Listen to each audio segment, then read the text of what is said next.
Jadi di sini saya akan menjelaskan tentang analisis sistem kerja mesin hatcher pada proses penetasan telur di PT New Hope Farm Indonesia Cirebon. Perkenalkan sebelumnya, nama saya Novan Keveldasari, NIM H1A017070. Di sini saya akan menjelaskan tentang pembahasan apa saja yang akan saya bahas, yaitu tentang latar belakang saya memilih topik ini, terus sejarah singkat perusahaan, kemudian ada alur penetasan telur dan mesin hatcher. Pertama ada latar belakang. Latar belakang saya memilih topik ini karena perkembangan teknologi berkembang sangat pesat. Hal ini dirasakan oleh berbagai bidang termasuk di bidang peternakan. Kemajuan teknologi ini memberikan manfaat yang sangat banyak seperti mengefisiensikan waktu, tenaga, dan keuangan. Salah satu contohnya mesin penetas otomatis yang membantu dalam melakukan penetasan pada telur ayam. Melihat hal tersebut, maka tertarik untuk mempelajari lebih lanjut mengenai mekanisme pengendalian mesin penetasan pada penetasan telur di PT New Hope Farm Indonesia Cirebon. Kemudian ada sejarah singkat dari perusahaan. New Hope Group didirikan pada tahun 1982 dan diprakarsai oleh Mr. Liu Yonghao, seorang pengusaha swasta terkenal pelopor perusahaan swasta yang telah menyertai keterbukaan dan pertumbuhan Cina. New Hope Group mulai mengeksplorasi bisnis di luar negeri pada awal 1997 dan membangun pabrik luar negeri pertamanya di Vietnam pada tahun 1999. Kemudian New Hope Group telah menjadi perusahaan komprehensif yang dipimpin oleh pertanian modern dan industri peternakan dengan berbagai format keuangan seperti bank, sekuritas, fintech, dan dana. New Hope Liu He atau New Hope Farm didirikan pada tahun 1998 dan terdaftar di Bursa Efek Shenzhen pada 11 Maret 1998. Perusahaan ini didasarkan pada industri pertanian dan peternakan dan berfokus pada pengembangan yang stabil. Bisnis ini melibatkan pakan, pembibitan, produk daging, investasi keuangan, dan perdagangan. Nah, di sini letaknya tempat saya KP yaitu di Cirebon. Kemudian ada alur penetasan telur. Pertama, alur penetasan telur itu terjadi di holding room. Pertama-tama telur diterima dari farmnya, setelah itu di ruang holding telur diseleksi mana yang layak untuk ditetaskan dan mana yang tidak, lalu disusun di troli penetasan. Ruang holding bersuhu 19 sampai 22 derajat Celcius, berfungsi agar embrio tidak berkembang. Kemudian dari ruang holding room dibawa ke ruang fumigasi. Setelah telur disusun pada troli di ruang holding, troli dibawa ke ruang fumigasi. Ruang fumigasi digunakan untuk mensterilkan telur yang diisi dengan uap dari formalin dan juga untuk membunuh fungi yang ada. Kemudian, setelah dari ruang holding room, dibawa menuju ke ruang cooling untuk disimpan sementara. Telur tetas akan disimpan selama sehari dengan temperatur 19 derajat Celcius agar embrio tidak berkembang. Kemudian dibawa ke ruang pre-warm, ditaruh selama semalam untuk mencegah embrio berkembang agar waktu penetasan pada telur sama. Pre-warm ini juga digunakan untuk pengadaptasian telur pada suhu ruangan inkubasi. Kemudian setelah dari ruang pre-warm dibawa menuju ke ruang setter untuk dierami selama 18 hari. Cara kerjanya disetting temperatur kelembabannya, kemiringan telurnya, serta sirkulasi udaranya. Troli dibuat miring agar kondisi embrionya merata. Candling room.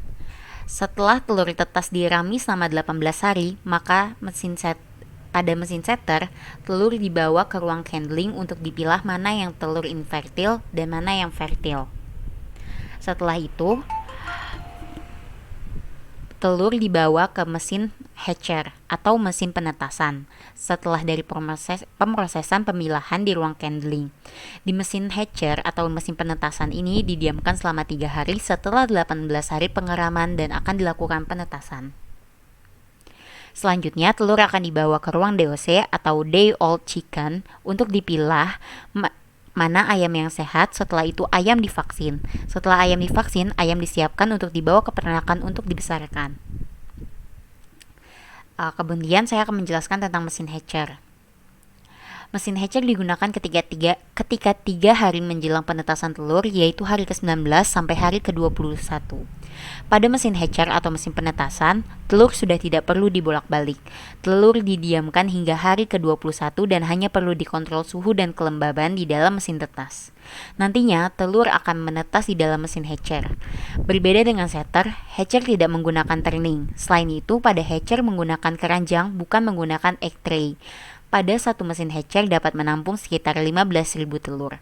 Pada mesin hatcher ini terdapat pengatur suhu dan kelembapan secara otomatis untuk menjaga kualitas dari telur. Bagian-bagian mesin hatcher. Pada mesin hatcher terdapat komponen-komponen pendukung yang membuat mesin hatcher dapat berfungsi dengan baik. Berikut komponen-komponennya. Pertama ada kipas. Kipas pada mesin hatcher berfungsi untuk membuat temperatur pada inkubator seragam dan juga untuk memastikan kadar O2 yang cukup pada perkembangan embrio. Kedua ada pipa pemanas. Pipa pemanas berfungsi untuk memanaskan ruangan jika udara di dalam ruangan terlalu dingin. Yang ketiga ada pipa pendingin. Pipa pendingin berfungsi untuk mendinginkan inkubator ketika dibutuhkan pendinginan. Yang keempat, ada display. Display digunakan untuk menampilkan nilai suhu dan kelembapan yang diinginkan dan yang sebenarnya terjadi pada ruangan inkubator, dan juga untuk men-setting hal-hal yang dibutuhkan. Yang kelima, ada alat penyiram kelembapan.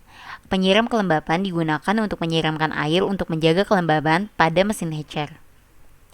Alarm. Pendeteksi alarm digunakan untuk memperingatkan terhadap suatu bahaya tertentu.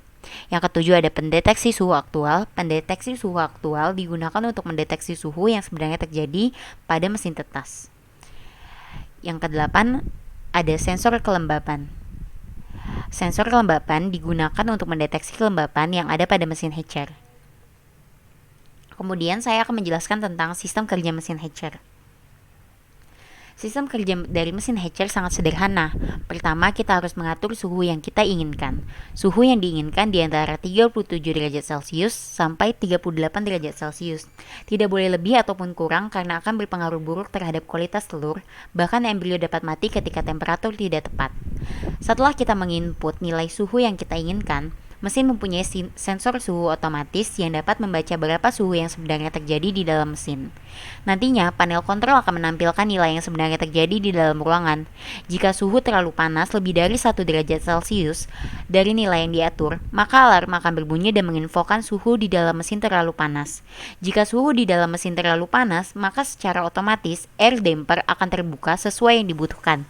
Jika suhu di dalam mesin terlalu dingin, lebih dari 0,5 derajat Celcius dari nilai yang diatur, tidak sesuai dengan yang diinginkan, alarm juga akan berbunyi dan menginfokan bahwa suhu terlalu dingin dan pipa pemanas dijalankan. Tidak hanya temperatur, kelembaban juga diatur nilainya. Nilainya di antara 55 sampai 60%. Jika nilai yang sebenarnya terlalu rendah, maka alarm akan mendeteksi dan secara otomatis alat penyiram air diaktifkan untuk melembabkan udara di dalam mesin hatcher. Jika nilai sebenarnya terlalu tinggi, lebih dari 10%, maka alarm akan mendeteksi dan air damper akan membuka untuk mengurangi kelembapan di dalam mesin hatcher. Berikut flowchart dari sistem kerja mesin hatcher. Kemudian nilai suhu yang diinginkan, kita input. Setelah itu nilai suhu sesuai inputan. Jika tidak, apakah suhu aktual terlalu tinggi? Jika tidak, pipa pemanas dijalankan. Jika iya, pipa pendingin diaktifkan. Kemudian apakah suhu aktual telah sesuai dengan yang diinginkan? Jika iya, pipa pendingin telah aktif. Jika tidak, maka secara otomatis air damper terbuka. Kemudian kita menginput nilai kelembaban yang diinginkan. Apakah nilai kelembaban sesuai dengan nilai yang diinputkan? Jika tidak, apakah kelembaban terlalu tinggi? Jika tidak, maka air damper akan terbuka secara otomatis. Jika ya, alat penyiram kelembaban diaktifkan. Jika nilai kelembaban sesuai dengan nilai inputan, maka mesin hatcher berjalan dengan baik. Sekian presentasi dari saya, kurang lebihnya mohon maaf. Wassalamualaikum warahmatullahi wabarakatuh.